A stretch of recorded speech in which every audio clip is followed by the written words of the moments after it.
بسم اللہ الرحمن الرحیم الحمدللہ وکفا وسلام علی عبادہ الذین اصطفیٰ. درود بھیجیے محمد وعلیہ.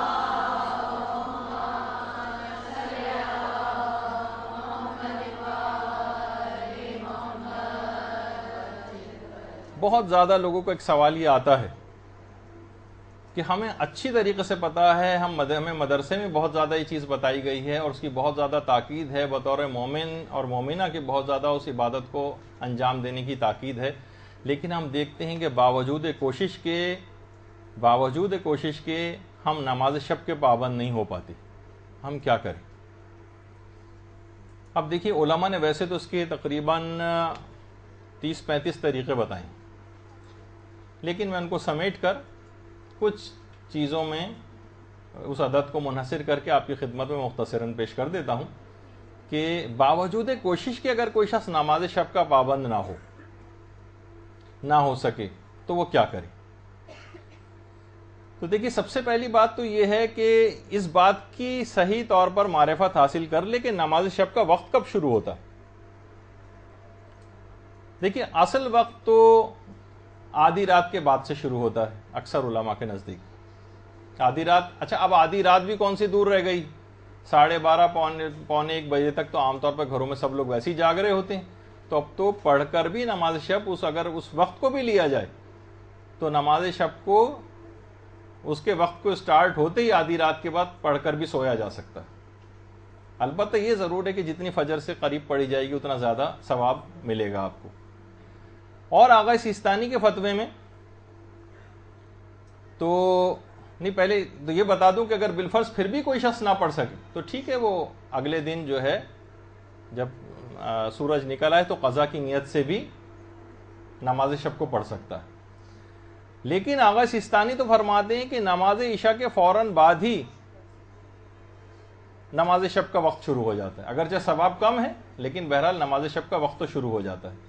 اور نماز شب کا وقت جب شروع ہو جاتا ہے تو آپ نماز عشاء کے فوراً بعد بھی نماز شب پڑھ سکتی ہیں. تو لہٰذا کہ اس کے باوجود بھی آپ پابندی نہیں کر پاتی تو یہ بات سمجھ میں آنے والی نہیں ہے کہ جب آپ واجب نماز پڑھ رہی ہیں تو نماز شب بھی پڑھ سکتی ہیں. 11 رکعت کی نماز ہے، 11 رکعت نہ پڑھ سکیں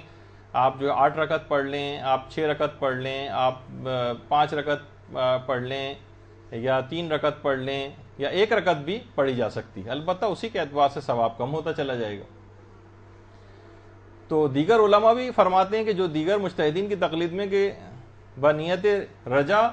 آپ جو ہے نماز عشاء کے فوراً بعد بھی اس نماز کو پڑھ سکتے ہیں، ورنہ اگلے دن قضا کے طور پر تو پڑھی جا سکتی ہے. تو اگر یہ صحیح طور پر پتہ چل جائے کہ ٹائم ہی آپ کو پتہ چل جائے کہ نماز شب کا وقت کب شروع ہوتا ہے تو آغا سیستانی کے فتوے میں تو عشاء کے فوراً بعد سے شروع ہو جاتا ہے، تو آپ عشاء کے فوراً بعد بھی نماز شب پڑھ سکتی ہیں. دوسری چیز یہ ہے کہ اگر آپ فضائل نماز شب کا مطالعہ کر لیں، اصل میں یہ ہوتا ہے کہ ہمیں فائدے پتہ نہیں ہوتے. کتنا عظیم ثواب دلوانے والی یہ نماز شب ہے کہ خدا اپنے فرشتوں پر فخر و مباحت کرتا ہے. جس وقت آپ نماز شب کے لیے کھڑی ہوتی ہیں، خدا روایات میں ہے کہ خدا اپنے فرشتوں پر فخر و مباحت کرتا ہے کہ دیکھو یہ وہ نماز پڑھ رہا ہے جو میں نے اس پر واجب بھی نہیں کی. اور ہم دیکھتے ہیں روایات کے اندر کہ خاندان اہل بیت کے بچے وہ کس طریقے سے نمازیں جو ہیں وہ نماز شب اٹھ کر پڑھتے تھے. خود میرے اپنے ایک دوست ہیں، وہ خود اب تو ان کا بیٹا ماشاءاللہ سے 22-23 سال کا ہو چکا ہے، لیکن وہ کہہ رہے ہیں کہ یعنی جو اپنی زوجہ کے متعلق کہ وہ اس حد تک ذرا اس معاملے میں نسبتاً سخت تھی کہ یہ بچہ جس وقت یہ 4 سال کا تھا، 4 سال کی عمر سے یہ نماز شب تک کے لیے اٹھا رہی ہے اس کو. یہاں پر اسی انچولی کے اندر رہنے والے ایک مومن کی زوجہ کی بات ہو رہی اور وہ بچہ ماشاءاللہ یہاں پہ ہمارے مدرسے میں پڑھ چکا، اس کے بعد بڑے دینی مدارس میں بھی گیا اور وہاں پہ پڑھا بھی رہا ہے. تو اس انداز سے آپ دیکھیں کہ ان چیزوں کے اثرات ہوتے ہیں. بعض اوقات ہمیں لگتا ہے کہ ارے یہ تو ماں جو ہے بہت ہی ظالم ہے، بتائیے بچے کے اوپر کون سا وہ ہے. اور بھی تو بچوں کے اوپر بہت ساری ایسی چیزیں ان کے مضر سے صحت چیزیں ہیں، آپ جو ان کو کھانے کو دلواتے ہیں ان کے لیے بہت سارے ان کے اوپر سختیاں، اسکول کے سلسلے میں زبردستی وہ سو رہا ہوتا ہے، رات کو ویسے بھی دیر سے سویا اور صبح اس کو اسکول تیار کر کے رو رہا ہے، چلا رہا ہے، تب بھی آپ بھیج رہے ہوتے ہیں. لیکن اس وقت تو ہم سختی کے قائل نہیں ہوتے. ٹھیک ہے، بچے کے اوپر اس لحاظ سے سختی نہیں کرنی چاہیے، لیکن ہمیں بعض اوقات ان سختیوں کے نتائج بھی پازیٹیولی ہمیں نظر آتے ہیں. تو اگر ہم واقعی یہ دیکھیں کہ اس نماز کی اتنی اہمیت تھی، اس کے فضائل کا مطالعہ کریں کہ خود پیغمبر اسلام پر تو یہ نماز واجب تھی، اور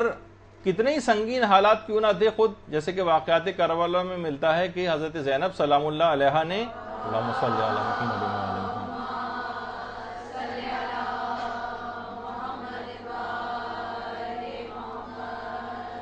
نے بھی پورے سفر اسیری میں بھی اس نماز کو فراموش نہیں کیا۔ تو اگر ہم فضائل کا مطالعہ کر لیں تو خود بخود دل ہمارا راغب ہوگا کہ ہم نماز شب اٹھ کر پڑھیں۔ پھر اس کے بعد اگر ہم سحر خیزی کے فضائل کی معرفت حاصل کر لیں، یہ بہت ہی اہم ترین چیز ہے، اور جو شخص بھی علماء کہتے ہیں سیر و سلوک کے منازل طے کرنا چاہتا ہے، پروردگار کی طرف بلند ہونا چاہتا ہے، قرب پروردگار حاصل کرنا چاہتا ہے، جنت کو بہت آرام سے حاصل کرنا چاہتا ہے، اس کے لیے ضروری ہے کہ وہ سحر خیزی کرے۔ اور سحر خیزی کے معنی ہے نماز فجر سے 2 گھنٹہ پہلے اٹھنا، جو کہ ہمارے سونے کا ٹائم ہوتا ہے، وہ اصل میں اٹھنے کا ٹائم ہے۔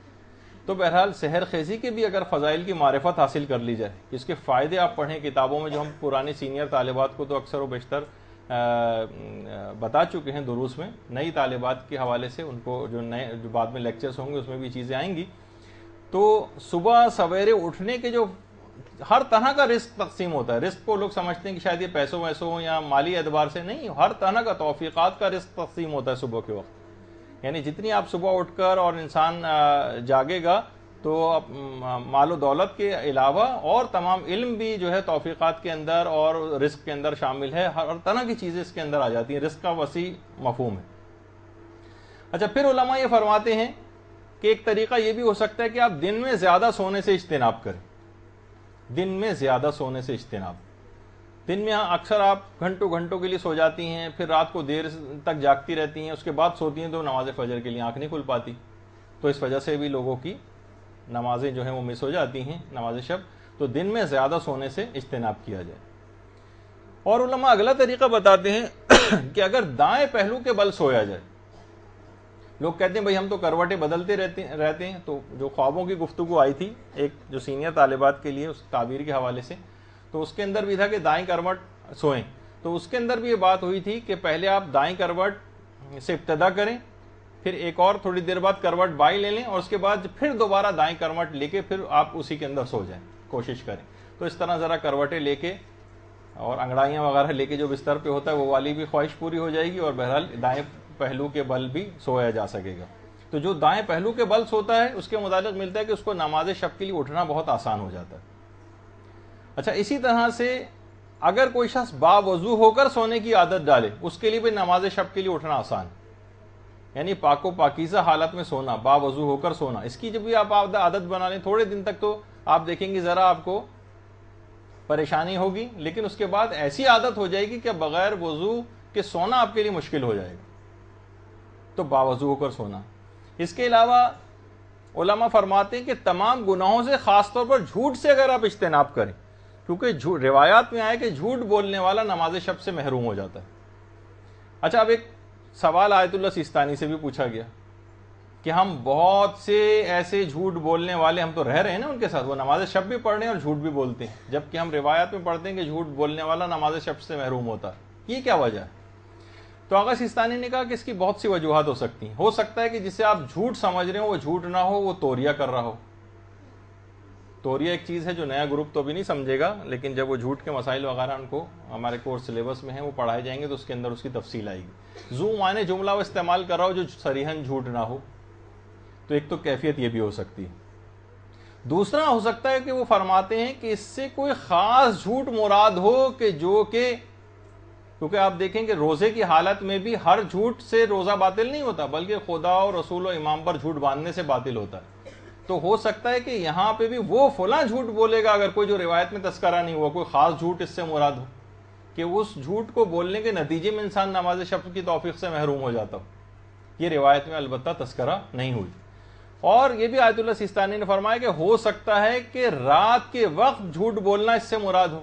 کہ جو شخص رات میں جھوٹ بولتا ہے وہ، کیونکہ نماز شب کا بھی تعلق رات سے ہے، تو وہ اس رات کی عبادت کی توفیق اس کو نہیں ملے گی اور محروم ہو جائے گا۔ یا ہو سکتا ہے رات کے کسی خاص وقت میں جھوٹ بولنا مراد ہو،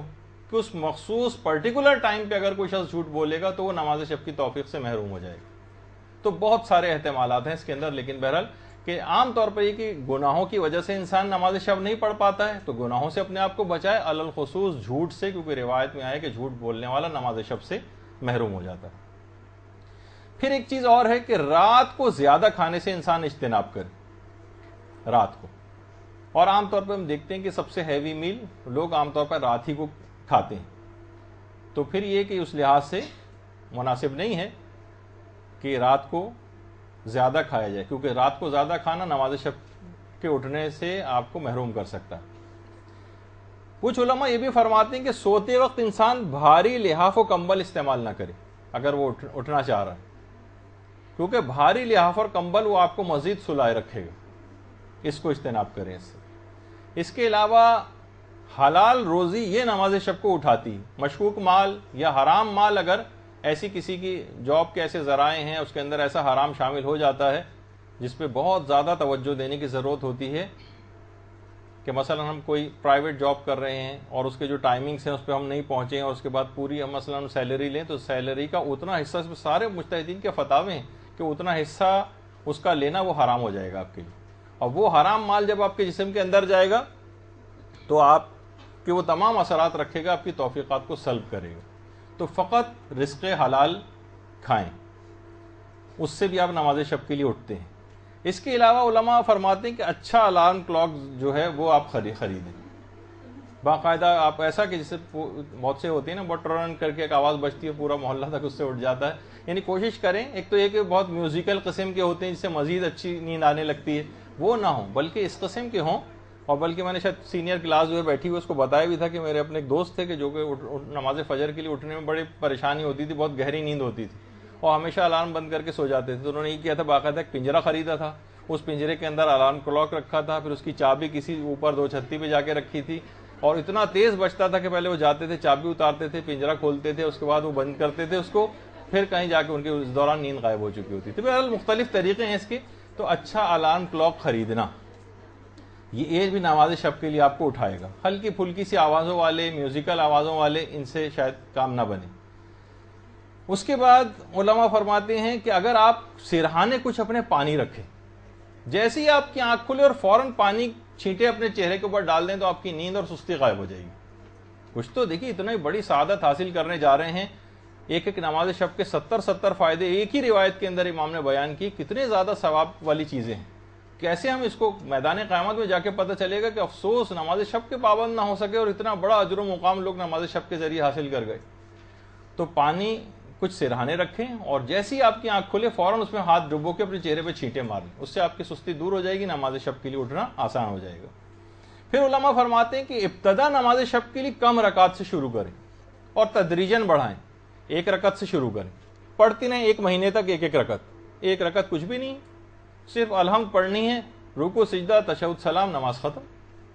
1 رکعت. پھر اس کے بعد 3 رکعتیں کر دیں، پھر 5 کر دیں، پھر اس طرح 7، پھر 9، پھر 11. اس طرح سے اپنی جو ہے آپ بڑھا سکتی ہیں. اور پھر انشاءاللہ جب عادت ہوگی تو پھر آپ خود ہی دیکھیں گے کہ آپ کو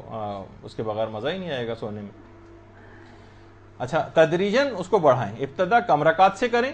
اور فوراً نہیں کہ اگلے دن سے آپ نے بڑھانی شروع کر دی، نہیں، پابند ہو جائیں. 1 مہینے تک کرتی رہیں آپ ایسی 1 رکعت، اور پھر تدریجاً اس کو سلولی اینڈ گریجولی بڑھاتی جائیں. اچھا، اگر آپ نماز شب کے لیے نہ اٹھ سکیں تو اگلے دن قضا ضرور پڑھیں. اس کی نہیں اٹھے، ٹھیک ہے، دن میں کسی وقت آپ نے قضا پڑھ لی، اگلے دن قضا کے طور پر بھی نماز شب پڑھی جا سکتی ہے. تو اس طرح سے یہ ہوگا کہ آپ کو گلٹی کہ بھائی نماز شب تو مجھے پڑھنی ہی پڑی، تو کیوں نہ میں اس کے جو وقت ہے اسی کے اندر پڑھ لوں. رات ہی کو مجھے پڑھ لینی چاہیے تھی. 2، 4، 5، 10، 20، 30 دفعہ ہوگا. اس کے بعد خود بخود آپ کو رات کے وقت نماز شب ادا پڑھنے کی عادی ہو جائیں گی، تو قضا کی طرف پھر نہیں جائیں گی. کچھ علماء فرماتے ہیں کہ اگر آپ نماز شب کے لیے نہ اٹھ سکیں تو اپنے نفس کو شرعی سزائیں دیں. شرعی سزائیں، مثلا اگر واقعی آپ بہت سنسیئر ہیں اس کام میں، آپ منت مان لیں کہ اگر مجھ سے نماز شب قضا ہوئی تو میں اگلے دن روزہ رکھوں گی، یا اگلے کسی دن میں روزہ رکھوں گی. یا مثلا اگر ایک نماز شب میری ایک دن قضا ہوئی تو میں 500 روپے صدقہ دوں گی. اور جب آپ دیکھیں گے ارے 500 روپے بہت زیادہ صدقہ دینے پڑ رہے ہیں، تو خود بخود دوسری تیسری دفعہ کے بعد آپ نماز شب کی پابند ہو جائیں گے۔ یا مثلا کوئی اور سخت کام کرنے کے لیے، یعنی جو شرعی سزائیں ہیں، ایک وقت کا کھانا نہیں کھاؤں گی میں، گرمیوں میں مثلا ٹھنڈا پانی نہیں پیوں گی میں، صبح کی چائے نہیں پیوں گی، کوئی بھی ایسی چیز جو آپ اپنے لیے کر سکتی ہیں، اور آپ واقعی پھر آپ کے نفس آپ کو مجبور کرے گا بھائی نماز شب پڑھ لو، کم سے کم چائے تو مل جائے صبح کے وقت۔ تو بہرحال ایک طریقہ یہ بھی ہے اپنے نفس کو شرعی سزائیں دینا، غیر شرعی حرام سزاؤں کی طرف نہیں جا رہا میں، جو شرعی سزائیں۔ اور ایک اور چیز علماء یہ فرماتے ہیں کہ لوگ ایک دوسرے کو نماز شب پڑھنے کے لیے قائل کریں۔ جو نماز شب پڑھتا ہے وہ اپنے دوستوں سے، اپنے عزیز و اقارب سے، رشتہ داروں سے، بزرگ بچوں سے پوچھے بیٹا تم نماز شب کیوں نہیں پڑھتے ہو؟ تمہیں پتہ نہیں تم طالب علم ہو، نماز شب پڑھنے سے حافظہ قوی ہوتا ہے، نماز شب پڑھنے سے علم کی استعداد پیدا ہوتی ہے، نماز شب پڑھنے سے یہ ہوتا ہے وہ ہوتا ہے، ثواب فائدے گنوائیں، اس کو سہولیات اور آسانیاں بتائیں کہ ایک رکعت تم پڑھ سکتے ہو تو ایک رکعت پڑھنے میں کیا ہے، نماز شب چلتے پھرتے بھی پڑھی جا سکتی ہے۔ لینے جا رہے ہیں بریڈ اور ڈبل روٹی وغیرہ خریدنے، بچے کو بھیجا جاؤ نماز شب پڑھتے ہوئے جانا، رستے میں رکوع سجدہ آنکھ کے اشارے سے کرے، آرام سے نماز شب پڑھے، موٹر سائیکل پہ گاڑی میں چلاتے ہو تو نماز شب پڑھی جا سکتی۔ تو لوگوں کو قائل کرنا چاہیے ایک دوسرے کو، کیوں نہیں پڑھتے ہو، بہت آسان ہے۔ اور جب پھر لوگ اس کے وہ دیکھیں گے واقعی اس کے بزرگ اس میں بولیں گے، مسئلہ یہ کہ لوگوں نے بولنا چھوڑ دیا۔ اچھا، پھر اس کے بعد اگلا طریقہ کہ نماز شب کے لیے اٹھانے میں لوگ ایک دوسرے سے تعاون کریں۔ آپ کیوں اپنی کسی سہیلی سے نہیں کہتی ہیں کہ بھائی روزانہ ہر وقت تم 20 میسج تم کرتی ہو، تم مجھے فون کرتی ہو، تم نماز شب کے وقت پہ مجھے کیوں نہیں اٹھا دیتی؟ آپ ایسی دیندار جو آپ کی سہیلیاں ان کو آپ تاکید کر سکتی ہیں، کسی رشتہ دار کو کہہ سکتی ہیں کہ بھائی مجھے نماز شب کے لیے ضرور اٹھانا، فون کرو مجھے، میں ہر صورت میں اٹھنا چاہتی ہوں۔ لوگ ایک دوسرے کو اٹھائیں، فون کریں، ایک نیکیوں میں ایک دوسرے سے تعاون کی کیفیت پیدا ہو، تو اس سے کیا ہوگا، نماز شب کے لیے اٹھنا آسان بنایا جا سکے گا۔ اور اگلا طریقہ جو علماء نے بیان کیا ہے وہ یاد موت جو ہے وہ توفیق نماز شب کا سبب بنتی۔ موت کے متعلق زیادہ سے زیادہ اپنی معلومات کو بڑھائیں، موت کے متعلق زیادہ سے زیادہ کیفیات۔ خود ہمارے استاد محترم مولانا صادق حسن صاحب قبلہ بہت زیادہ موت کے اوپر گفتگو فرماتے تھے، اور ابھی تک ان کی کوشش یہ ہوتی ہے کہ واقعی وہ ایک ایسا ذکر ہے کہ ہر شخص کو اس کیفیت سے گزرنا ہے، ہر شخص کے لیے وہ بہت تاثر رکھتا ہے، اس کے اندر متاثر ہوتا ہے وہ شخص ان تمام باتوں کو سن کر۔ تو بہرحال کوشش یہ کریں کہ خود یہاں پہ جو سینئر طالبات ہیں ان کے بھی یہاں پر موت کی پوری سیریز مرحلے وار جو ہو چکی ہے اس کی DVDs وغیرہ بھی اویلیبل ہیں، وہ بھی لے کے سن سکتی ہیں۔ تو موت کی یاد جو ہے وہ نماز شب کے لیے آپ کو توفیق کا سبب بنتی۔ اور اسی طریقے سے روزانہ سوتے وقت اپنا محاسبہ کرنا، انسان محاسبہ کرے کہ بھئی تمہاری زندگی کا مقصد ہے، تم تیز رفتاری کے ساتھ موت کی طرف بڑھتے چلے جا رہے ہو اور اتنے اہم ترین مستحب کی طرف تمہاری توجہ نہیں، تم نماز شب نہیں پڑھتے ہو۔ اپنے آپ کو انسان محاسبہ کرے تو 2-4 دفعہ اس طرح سے اپنے آپ کو برا بھلا کہے گا، تو اس کے بعد ہفتے 1.5 ہفتے کے بعد خود ہی اس کا دل راغب ہونے لگے گا کہ مجھے اس عبادت کو انجام دینا شروع کر دینا چاہیے، چاہے وہ کم رکعت سے ابتدا کریں لیکن شروع تو ہو جائے کم سے کم۔ اسی طرح علماء فرماتے ہیں کہ اگر دن میں انسان بہت زیادہ ہنسی مذاق کر رہا ہے یا لہو و لعب کے اندر مصروف ہے یا موسیقی اور گانے وغیرہ سن رہا ہے تو اس سے بھی نماز شب کی توفیق سلب ہو جاتی۔ بہت زیادہ ہنسی مذاق کرنا، بہت زیادہ لہو و لعب کے اندر مصروف رہنا، کیونکہ یہ تمام چیزیں دنیا کی طرف مائل کرتی جبکہ نماز شب آخرت کی طرف مائل کرتی، تو جتنی حب دنیا بڑھتی چلی جائے گی ان تمام کاموں کے کرنے کے نتیجے میں اتنا نماز شب سے انسان غافل ہوتا چلا جائے گا۔ تو کوشش یہ کریں کہ موسیقی TV کی آواز کو بار بار میوٹ کرنے کی جو ہے وہ عادت ڈالیں، موسیقی کانوں کے اندر نہ جائے، گانوں کی آوازیں کانوں کے اندر نہ جائیں اور اچھی آوازیں کانوں میں جائیں، تو پھر یہ نماز شب کی توفیق ملے گی۔ اور جب ایک دفعہ توفیق آپ کو مل جائے، علماء فرماتے ہیں اگر آپ نماز شب پڑھنے لگیں تو آپ شکر پروردگار عطا کریں، لَإِن شَكَرْتُمْ لَأَزِيدَنَّكُمْ، جب آپ شکر کرتے ہیں تو پروردگار نعمتوں میں اضافہ کرتا ہے۔ ابھی آپ کو توفیق ملی تھی نا نماز شب کی، آپ نے پڑھی، اب آپ نے شکر خدا انجام دیا کہ میں نے پروردگار شکر ہے کہ میں نے نماز شب میں نے پڑھی ہے، تیرا میں شکر ادا کرتی ہوں، تو پروردگار اپنی اس نعمت میں اضافہ کرے گا اور آپ کو بار بار توفیقات ملیں گی نماز شب پڑھنے کی۔ تو اس طرح خود بخود آپ کی توجہ ہوتی چلی جائے گی نماز شب کی جانب۔ اسی طرح سے علماء یہ بھی فرماتے ہیں کہ سونے سے پہلے کے جو اذکار ہیں ان کو آپ پڑھنے پر مداومت کریں، یعنی ہمیشہ پڑھیں۔ کچھ سونے سے پہلے کتنے سارے عمل ہیں، عملیات ہیں جو کہ باقاعدہ وہ خود اس بات کا سبب بنتے ہیں، وہ دعائیں، وہ اعمال، وہ سورے، وہ آیات جو سونے سے پہلے پڑھی جاتی ہیں، وہ 6 آیات جو خاص طور پر آیت اللہ جواد ملکی تبریزی جو امام خمینی کے عرفانیت کے استاد تھے، انہوں نے کہا کہ ان 6 آیتوں کو سونے سے پہلے پڑھنے سے میں نے ائمہ معصومین کی زیارت کا شرف حاصل کیا۔ اللہم صلی علی محمد و علی محمد۔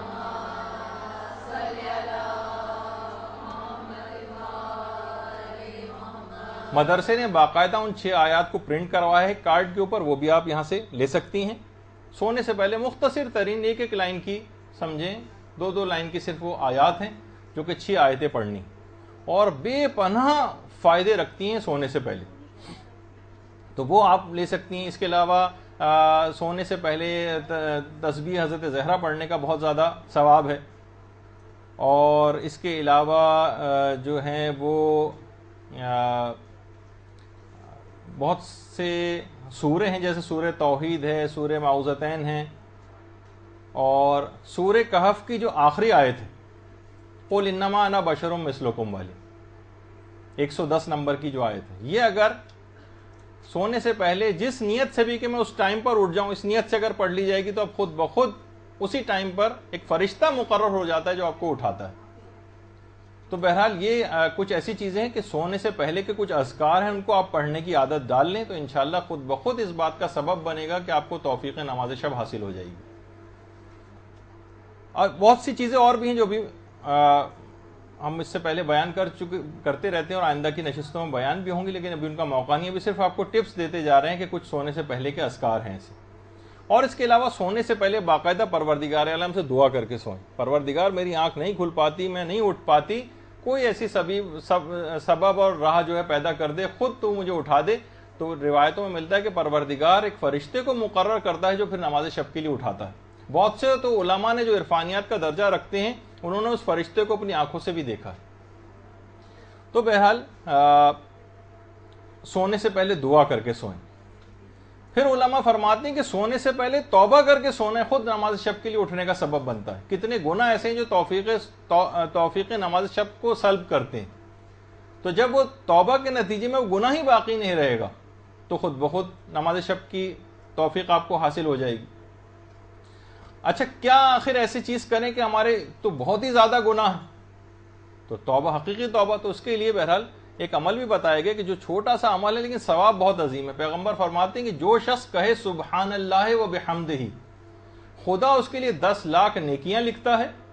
10 لاکھ گناہ مٹاتا ہے، اس کے 10 لاکھ درجات بلند کرتا ہے، اور جو یہ ذکر زیادہ کرے گا اللہ اس کو اور زیادہ عطا کرے گا۔ علل الشرائع میں شیخ صدوق نے لکھا۔ اللہم صلی علی محمد۔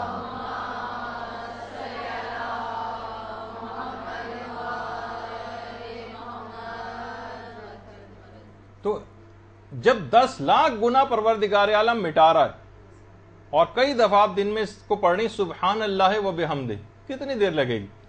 ویسے ایک دفعہ پڑھنے سے یہ فائدہ ہے، تو کئی دفعہ پڑھنے سے انشاءاللہ سارے گناہ معاف ہوتے رہیں گے، اور سونے سے پہلے بھی اس کو کر لیں تو کیا ہوگا؟ جب وہ گناہ ہی باقی نہیں رہے گا کہ جو نماز شب کی جو توفیق ہے اس کو سلب کیے ہوئے ہے، تو خود بخود آپ نماز شب کی طرف راغب ہو جائیں گے۔ اور بچوں کے سلسلے میں یہ کہ بچوں کو بچپن ہی سے نماز شب کا عادی بنا دینا چاہیے، کم سے کم 1 رکعت نماز شب پڑھنے کی تو عادت ڈلوا دیں، اور بہت زیادہ ان کو زیادہ رکعت 11 رکعت پڑھنے کی طرف بھی نہ لے جائیں، جو آج کل اصل میں عمومی لحاظ سے میں بات کر رہا ہوں۔ ایسا نہ ہو کہ وہ متنفر ہو جائیں، نماز واجبی پڑھنی بچوں کو اتنی مشکل ہو جاتی ہے چہ جائے کا، اتنی سختی ان سے کروائیں۔ تو بہرحال جو عام گھرانے ہیں جن کے اندر بہت زیادہ دین اتنا رائج نہیں ہے گھروں کے اندر، وہ اگر ابتدا کرنا چاہیں تو بچوں کو فقط 1 رکعت نماز شب پڑھنے کی، وہ بھی نماز عشاء کے فوراً بعد ہی پڑھ لیں، رات کو یا فجر سے پہلے اٹھانے کی اتنی ضرورت نہیں۔ تو پھر امید ہے کہ ابھی سے جو شخص اپنے بچوں کو اس طرح سے عادی بنا دے گا، پھر آگے چل کے تدریجاً اس میں اضافہ ہوتا جائے گا۔ بچہ ایک دفعہ عادی ہو جائے تو پھر ساری زندگی چھوٹے گی نہیں نماز شب اس سے۔ اور علماء فرماتے ہیں کچھ ہماری عمومی زندگی کی غلطیاں بھی ایسی ہیں جو کہ نماز شب کی توفیق ہمیں نہیں دلواتی اور روک دیتی ہیں اس توفیق کو۔ وہ کیا ہے؟ مقصد حیات کا تعین نہ کرنا اور بے نظم زندگی گزارنا، کوئی پروگرام ہی نہیں، کوئی مقصد حیات ہی نہیں، جب چاہا سو گئے، کبھی دیر سے اٹھے، کبھی جلدی اٹھ گئے، کوئی اچھی فلم آ گئی تو دیر تک رات تک اس کو دیکھتے رہے، لیٹ نائٹ تقاریب سے آ رہے ہیں، گھومنے نکل گئے، ڈرائیو پہ نکل گئے، تھکے ہارے جب آئیں گے، جسمانی توانائیاں ساری ہم لگا چکے ہوتے ہیں دنیا داری کے اوپر، تو پھر اخروی کاموں کے لیے ہمارے جسم میں توانائی بچتی نہیں اور پھر پڑھ کے سو جاتے ہیں۔ یہ بے نظم زندگی گزارنا، کسی مقصد حیات کا انتخاب نہ کرنا، یہ سب ان تمام چیزیں ایسی ہیں کہ جو کہ یہ لائف سٹائل جو ہم نے اپنا بنایا ہوا ہے نا، یہ بہت ساری توفیقات کو سلب کیے ہوئے۔ اپنی زندگی کو ایک خاص پروگرام کے تحت میں دنیا میں کیوں آئی ہوں، میرا مقصد حیات کیا ہے، مجھے کیا کرنا چاہیے، اپنی آخرت کو کیسا بنانا چاہیے، دنیا آخرت کی کھیتی ہے، اس کھیتی میں مجھے کیا چیز بونی ہے، کیا تمام چیزوں کا انسان کو خیال کرنا چاہیے۔ اور تھوڑے دن میں وقت ختم ہو جائے گا، فرشتہ اجل آ جائے گا، دائی اجل کو لبیک کہنا پڑے گا اور موقع ختم ہو جائے گا، اور وہاں ہمیشہ ہمیشہ کی زندگی گزارنی۔ تو بہرحال یہ تمام چیزیں ایسی ہیں کہ اپنے لائف سٹائل کو بہتر بنائیں کہ جس میں ان تمام پروگرامز کو بھی اور ان عبادتوں کو زندگی میں کہیں فٹ کر سکیں۔ پھر کچھ علماء کہتے ہیں کچھ غذائیں ایسی ہیں جس کا بھی تذکرہ ہوا کہ جو رات کو سونے سے خاص طور پر اس میں مرغن غذائیں، ٹھیک ہے وہ آپ دوپہر میں کبھی کر لیں، رات میں ذرا نسبتاً سادہ قسم کی غذا کھائیں، اور ورنہ وہ چیزیں اعصاب کو بہت زیادہ سست کر دیتی ہیں ثقیل غذائیں، اور پھر یہ ہوتا ہے کہ پھر آپ سوتے رہ جاتے ہیں، پھر آپ کو توفیق نہیں مل پاتی۔ اور علماء یہ بھی فرماتے ہیں کہ انسان واقعی خدا کی عظمت کو پہچانے۔ اگر وہ خدا کی عظمت کو انسان پہچانے کہ خدا کی ذات کتنی عظیم ہے، مجھے کتنی اس کی عبادت کرنی چاہیے، اور میں پھر فقط چند واجب نماز کی صرف چند ٹکریں مار کے اور اپنے سمجھتا ہوں کہ میں نے بہت بڑا احسان کر دیا پروردگار پر۔ تو حضرت عیسیٰ بھی فرماتے تھے نا، جس طرح سے کوئی بیمار غذا سے لطف اندوز نہیں ہوتا، اسی طرح حب دنیا اور گناہوں میں مبتلا شخص جو ہے وہ بھی عبادت الہی سے لطف اندوز نہیں ہوتا۔ تو انسان کی نگاہ میں خدا کی جتنی عظمت ہوگی اتنی زیادہ وہ عبادت کی طرف رغبت کرے گا۔ پیغمبر اسلام رات میں کئی دفعہ سوتے اور جاگتے تھے، اور جب بھی کوئی شخص گھر کا جاگا ہوا ہوتا تو دیکھتا تھا پیغمبر ہر وقت عبادت میں مصروف نظر آتے، 2 گھنٹے سے زیادہ شاید کبھی کسی وقت سوتے بھی نہیں تھے، بار بار سوتے اور جاگتے تھے، یعنی ایسا لگتا تھا گویا جیسے شرمندہ ہو رہے ہوں کہ پروردگار تیری جتنی عبادت کرنی چاہیے تھی میں کہاں کر پاتا ہوں وہ عبادت۔ تو اتنی سہولیات دینے کے بعد بھی ہم نماز شب کے پابند نہ ہوں تو بہت شرم اور افسوس کی بات ہے۔ اسی طریقے سے انسان کو چاہیے کہ اپنے کمزور ارادے کو قوی بنائے، قوی۔ اور سب سے زیادہ یہ جو 2 موقع ایسے ہیں جیسے نماز فجر کے وقت اکثر قضا ہو جانا یا نماز شب کا نہ پڑھ پانا، یہ کمزور ارادے کی وجہ سے تو ہوتا ہے، اور سب سے بڑی وجہ جو کمزور ارادے کی ہے، جو اس سے پہلے بھی کئی کلاسز میں آ چکی ہے، وہ غنا اور موسیقی ہے۔ جو امام خمینی فرماتے تھے کہ اس سے زیادہ کمزور کرنے والی ارادے کو کوئی اور چیزیں نہیں۔ وہ اتنی دفعہ آپ کے کانوں میں، جو گھروں میں جس طریقے سے ٹی وی اب 24 گھنٹے کھلے رہنے لگے ہیں، کوئی نہیں بھی سن رہا ہو تو کم سے کم ایک آواز تو آتی رہے۔ اب اس وجہ سے سناٹے کو دور کرنے کے لیے ٹی وی ہر وقت آن رکھا جاتا ہے، تو خود بخود وہ تمام اثرات آپ کے کان کے اوپر اور آپ کی روحانیت کے اوپر مرتب ہوتے ہیں، جو ان حرام آوازوں کو سننے کی وجہ سے آپ کے اندر جو آوازیں جا رہی ہیں وہ آپ کی بہت سی توفیقات کو اور ارادوں کو سلب کرتے ہیں۔ اور ایک دفعہ بھی علماء کہتے ہیں کہ 1 مہینے تک بھی اگر آپ نے نفس پر زبردستی کر کے نماز شب کا اس کو عادی بنا دیا تو ہمارے دماغ میں باقاعدہ ایک بایولوجیکل کلاک ہوتا ہے، وہ سیٹ ہو جائے گا۔ جیسے بہت سے لوگ جو مخصوص اوقات پہ اٹھنے کے عادی ہیں، تو وہ بہت سے لوگ جو عادی ہو جاتے ہیں وہ کسی الارم کلاک کے بغیر بھی ان کی خود بخود آنکھ کھل جاتی۔ 1 مہینے تک بھی اگر آپ نے خود کو نماز شب کا عادی بنا لیا تو وہ بایولوجیکل کلاک خود بخود مخصوص ٹائمنگز پہ آپ کو اٹھا دے گا۔ اور علماء فرماتے ہیں کہ آج تک کوئی بھی شخص ہم نے ایسا نہیں دیکھا جو مقامات عالیہ پر فائز ہوا ہو پروردگار کی طرف اور وہ نماز شب اور سحر خیزی کا عادی نہ ہو۔ یعنی لازمی اس کا لازمہ ہے، اس کا ایلیجیبلٹی کرائٹیریا ہی ہے پروردگار کی طرف کہ وہ سحر خیزی ضرور کرتا ہوگا اور نماز شب کا عادی ہوگا، ورنہ وہ بھول جائے کبھی بلند مقام حاصل نہیں کر سکے گا۔ تو نماز شب کو کہا جاتا ہے سوال منکر و نکیر کا جواب ہے، یہ قبر اور قیامت میں انسان کی مونس ہے، اور یہ ایک نور ہے جو مومن اور آتش جہنم کے درمیان ایک حجاب بن جائے گا، اور یہ میزان عمل کو بھاری کرنے والی چیز ہے، اور پل صراط سے انسان کو انتہائی تیز رفتاری کے ساتھ نکال کر لے جانے والی چیز، اور خود دنیا میں بھی نماز شب کے بے تحاشا فائدے ہیں، رزق میں اضافہ، عمر میں اضافہ اور بیماریاں دور ہوتی ہیں اور ہر خیر و برکت کو نازل کرنے کا سبب بنتی، اور نہ جانے کتنے بے شمار نماز شب کے فائدے ہوں گے۔ تو بہرحال ابھی 2-3-4 سوالات اور بھی تھے جن کا مجھے جواب دینا تھا، لیکن اس وقت میرے سامنے گھڑی موجود ہے کہ ٹائم بالکل اس کا ختم ہو گیا ہے۔ تو انشاءاللہ جو ہماری آئندہ کی جو نشستیں ہوں گی اس کے اندر ہم پوری کوشش کریں گے کہ مزید سوالات کے جوابات بھی آتے رہیں، اور اگلی دفعہ سے تو ایک نئے موضوع کے اوپر باقاعدہ ہماری گفتگو شروع ہو جائے گی۔ وصلی اللہ علی محمد وآلہ الطیبین الطاہرین۔ درود